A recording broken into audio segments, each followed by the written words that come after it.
पिछले क्लास में हम लोगों ने देखा कि त्रिकोणमिति के कुल 6 अनुपात होते हैं। आइए अब हम त्रिकोणमिति के 6 अनुपातों का विभिन्न कोणों के माप के लिए क्या मान होता है।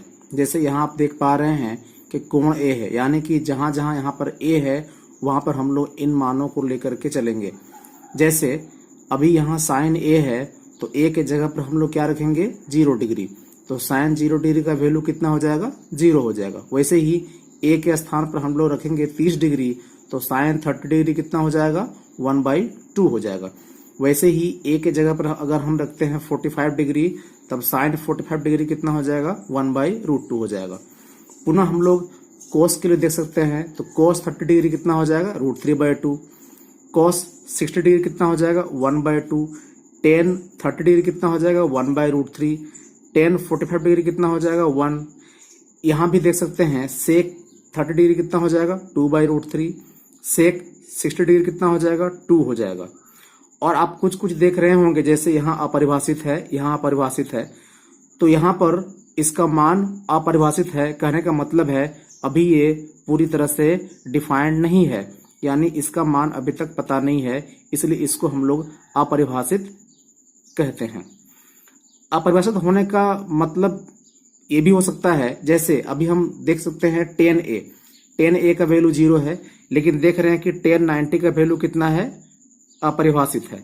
तो इसका कहने का मतलब हो गया कि हम पहले भी फॉर्मूला पढ़ चुके हैं 10a बराबर साइन a बाई कोस ए होता है।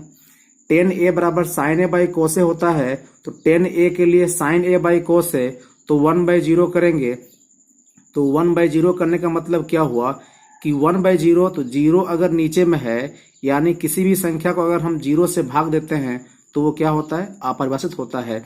इसलिए भी 10a यानी कि 1090 डिग्री का जो मान है वो क्या है आपका अपरिभाषित है।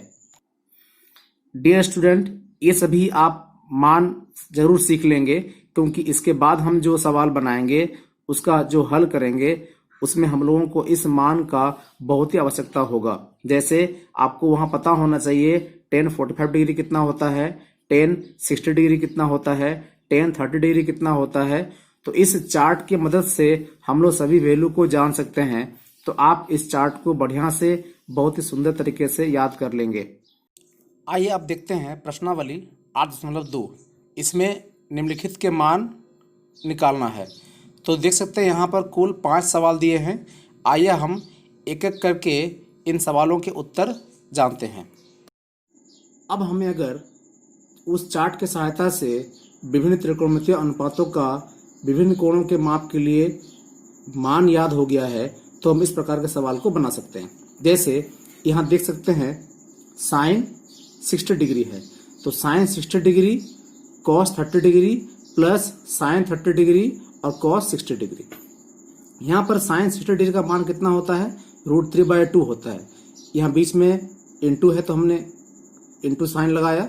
अब कॉस 30 डिग्री √3/2 होता है, प्लस साइन 30 का वैल्यू भी 1/2 होता है, इंटू कॉस 60 का वैल्यू 1/2 हो गया।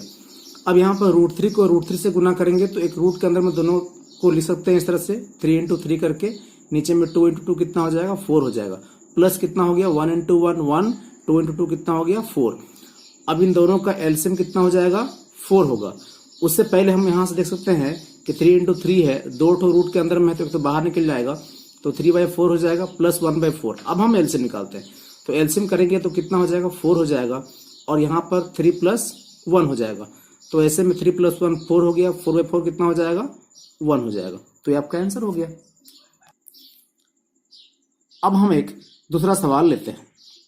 यहाँ देखेंगे कि 2 tan² 45 degree plus cos² 30 degree minus sin² 60 degree है। इसके लिए क्या करेंगे 2 है इंटू tan 45 डिग्री का वैल्यू कितना होता है 1 होता है। यहाँ स्क्वायर होने के कारण यहाँ हम लोग स्क्वायर लगाएंगे, प्लस cos 30 का वैल्यू कितना है √3/2 होता है। यहाँ स्क्वायर है इसलिए हम लोग यहाँ पर क्या लगाएंगे स्क्वायर साइन लगाएंगे, माइनस साइन 60 डिग्री का वैल्यू √3/2 होता है। यहाँ भी स्क्वायर इसलिए हम लोग यहाँ पर स्क्वायर लगाएंगे। अब इसके बाद हम देखेंगे कि 1 का स्क्वायर तो 1 होगा, तो 1 × 2 कितना हो जाएगा 2 हो जाएगा, तो 2 × 1 वही लिखे हैं यहाँ पर। इसके बाद प्लस है तो प्लस के बाद जीरो क्यों हो रहा है? क्योंकि देख सकते हैं कि ये जो वैल्यू है और ये दोनों वैल्यू सेम है, ये प्लस में है और ये माइनस में है, इसलिए हम लोग इसका वैल्यू को क्या करेंगे? जीरो करेंगे। तो फाइनली 2 इंटू 1 कितना हो जाएगा? 2, और ये आपका आंसर है। तो देखिए, अगर हमको चार्ट याद है बढ़िया से तो हम इस तरह का सवाल को काफी आसानी से हल कर सकते हैं। इस तरह से अब हम लोग पांचवा सवाल अब भी देख सकते हैं। सवाल क्या है? 5 cos square 60 degree plus 4 sec square 30 degree minus 10 square 45 degree by sine square 30 degree plus cos square 30 degree. अब यहाँ पर देखिए 5 इंटू cos 60 का वैल्यू कितना रखेंगे हम लोग यहाँ पर? 1/2। तो यहाँ स्क्वायर होने की वजह से यहाँ क्या करेंगे हम लोग? स्क्वायर कर देंगे। प्लस 4 है sec स्क्वायर 30 डिग्री, तो sec 30 का वैल्यू कितना है? 2/√3 है। यह स्क्वायर है इसलिए हम लोग यहाँ पर क्या करेंगे? स्क्वायर करेंगे। माइनस 10 45 डिग्री का वैल्यू कितना होता है? 1 होता है। तो यहाँ स्क्वायर है इसलिए यहाँ पर क्या करेंगे हम लोग? स्क्वायर कर देंगे। उसी तरह से साइन 30 का वैल्यू कितना लिखेंगे हम लोग? 1/2 लिखेंगे। यहाँ स्क्वायर है इसलिए हम लोग इसमें स्क्वायर लगा देंगे। प्लस cos स्क्वायर 30 डिग्री, इसका वैल्यू कितना लिखेंगे? √3/2। यहाँ स्क्वायर इसलिए यहाँ पर क्या करेंगे? स्क्वायर करेंगे। अब देखिए आगे का क्या करते हैं हम लोग? 5 है 1/2 है, इसका स्क्वायर करने पर कितना हो जाएगा? 1/4 हो जाएगा। तो 5 इंटू 1/4 प्लस 4 इंटू 2 का स्क्वायर 4 हो जाएगा, √3 का स्क्वायर 3 होता है। तब ये कितना हो गया? 4 इंटू 4/3 माइनस यहाँ पर आपका मान कितना होगा? 1 होगा। इसी तरह से नीचे में देखेंगे तो 1/2 का स्क्वायर 1/4 हो जाएगा, प्लस √3/2 का स्क्वायर कितना हो जाएगा? √3 का स्क्वायर 3 हो जाएगा, 2 का स्क्वायर 4 हो जाएगा। अब आगे देखते हैं, ये 5/4 हो गया, ये 4 इंटू 4 16/3 हो गया, माइनस कितना हो गया? 1 हो गया।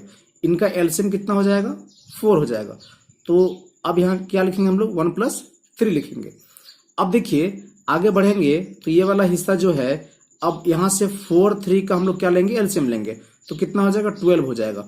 फिर 4 से 12 को डिवाइड करेंगे तो 3 आता है, 3 को 5 से मल्टीप्लाई करेंगे तो 15 होगा।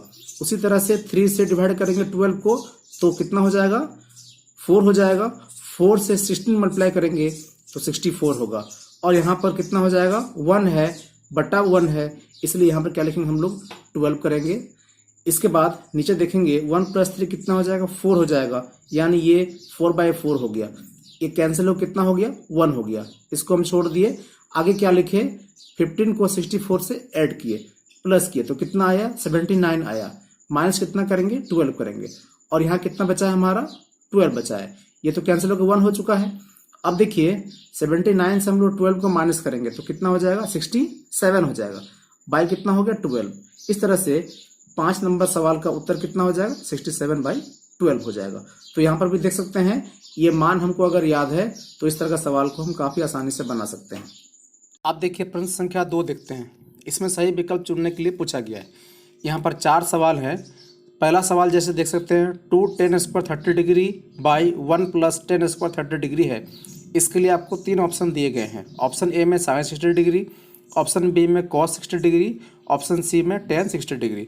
आपको यहाँ पर जो भी 3 ऑप्शन दिए गए हैं उनका मान भली भांति मालूम है। अब आप क्या कीजिए, प्रश्न संख्या 1 में जो सवाल दिया गया है उसमें tan 30 का मान दोनों जगह यानी कि अंश में और हर में जहाँ पर रखना है वहाँ रखिए और एक निश्चित वैल्यू तक, निश्चित मान तक पहुँचिए। इसके बाद करना क्या है, आपको देखना है कि ऑप्शन ए, बी और सी में जो दिए गए हैं उसमें से किसके वैल्यू के साथ वो उत्तर पहला का मैच कर रहा है। इस प्रकार पता लगा लेंगे कि 1 नंबर का उत्तर कौन सा होगा, ए होगा, बी होगा या फिर सी होगा। इसी तरह से 2, 3 और 4 सवाल को भी अपने से हल कर सकते हैं।